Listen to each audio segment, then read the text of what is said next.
You know, the most interesting thing about learning to douse essential oils is sometimes it will bring up an oil and you'll think, why?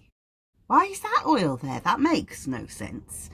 And sometimes it might bring up a hazardous oil, or sometimes you'll just think, that makes absolutely no sense. I can't see any particular reason why that person would need that oil. Well, quite often you'll find the answer by dowsing the auric field. So part of the skill of doing this work is understanding that every essential oil that you use has a mind, body, spirit aspect to it. And the dangers of conventional learning about aromatherapy, especially if you've learned it off the internet, is you have learned it as if it's first aid, and therefore you're only aware of what's happening in the physical body. Let's call that in an atomic state, in a particle state. In other words, that the molecules go through the blood into the bloodstream, go out into the interstitium, and then are engaging with molecules within the field.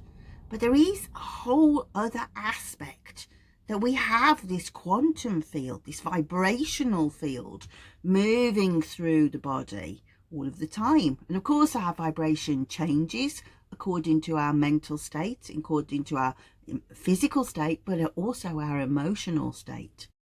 And vibrational aromatherapy says, well, okay, what I need is I understand the vibration of your body is there, and that's not good.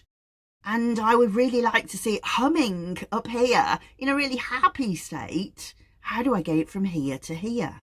Understanding that these essential oils have vibrations, that's it, almost like musical notes. We're going up, up, up, up, up, up a scale. We can do these things, and sometimes an oil will just have the ability to shift the body in a way that you cannot even write down. It just does something. And so when we are working with the aura, we work with dowsing, and so we'll look and we will douse the auric field, but then we'll always be looking for feedback. And we do that by muscle testing. So the person holds the oil or smells the oil. How does that make you feel? Holds the oil and we can see, oh, no, doesn't need it. Oh, definitely does need it. And so we can see that reflected. So sometimes dowsing the essential oils will illuminate a whole different pathway we haven't seen before. Why don't you come and learn more about it in my Luminous Garments course? Click the link.